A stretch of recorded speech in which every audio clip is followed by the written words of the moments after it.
It is a somber milestone this morning because today marks 1 year since tragedy. A gunman entered Annunciation Catholic School, injuring dozens and killing 2 students. Their names, Fletcher Merkel and Harper Moyski, and we're remembering them today. First, we'll hear from Harper's mother as she continues to mourn a life lost too soon. How to be a light.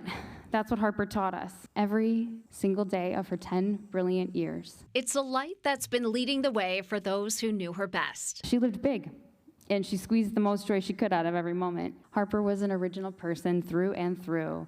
She was sharp, curious, funny, and fierce. She had her own point of view, her own sense of style, her own way of being. She didn't wait for permission. She didn't water herself down. And yes, she was hard to parent. But we loved it. Last September, Harper's mom, Jackie Flavin, shared that love at a community memorial with Harper's dad, Mike Moyski, by her side. And one of the most powerful things that we learned from Harper and through the heartbreak of losing her is that light is not something that we carry alone. It's something we hold together and pass around. It's something we share and something that binds us together. Harper understood that too. She didn't try to carry things by herself. She let us in when things were hard. Letting us all in on just how special this 10-year-old was. She was always coming up with creative ideas like elaborate games or imaginary worlds and art projects. She could build a whole universe in an afternoon and invite you right into it. One of our favorite things she used to do was set up a little store in her room where she would sell stuff to us that she had made or collected from around the house. And she'd change the price based on how nice you were to her. We are also hearing from Fletcher Merkel's family. They describe him as adventurous and always in motion. Fletcher loved exploring nature, whether it was his own backyard or a nearby lake. When we think of Fletcher, we think of how dynamic he was, always in motion. There were too many exciting things in life for him to explore and learn, for him to sit still for too long. We will hear more about Fletcher and his life from those who loved him the most. That's coming up in our next half hour. And since that shooting at Annunciation, therapists with the Washburn Center for Children have been helping students and staff try to heal. Jenny Britton is the center's chief clinical officer. She's also been in charge of their response at Annunciation. And she reminds us that right now that community is still processing and dealing with everything that's happened. Like the disillusionment phase is where communities land between 6 months and 9 months, where it's really some of the hardest work, right? And the reason it's some of the hardest work is that some of the community support you are getting has kind of moved on.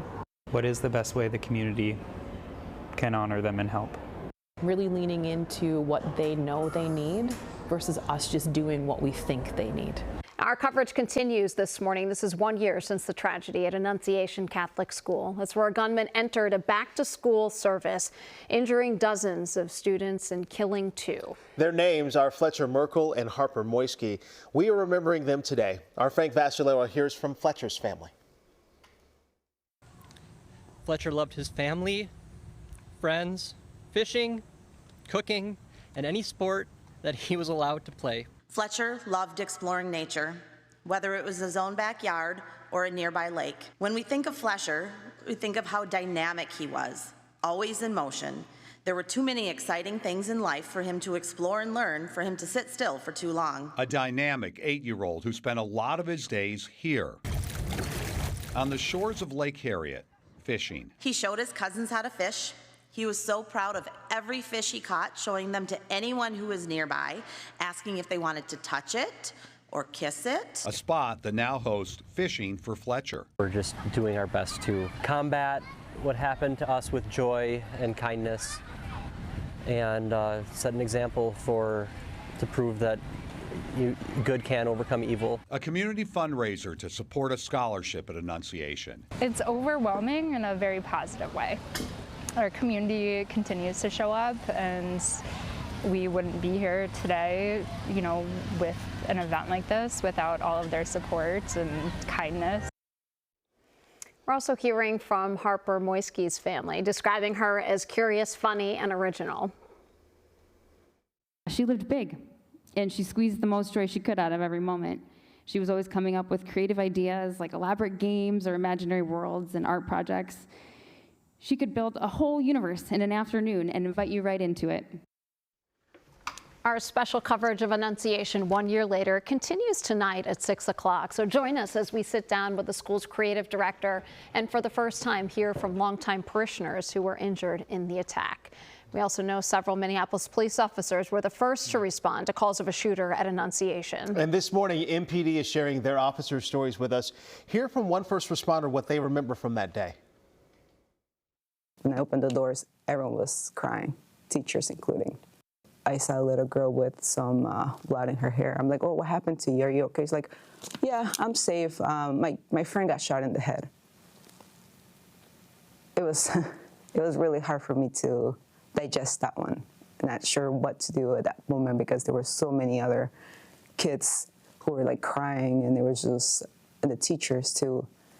And I had that, that feeling where you want to cry, and then you feel like a big knot in your throat.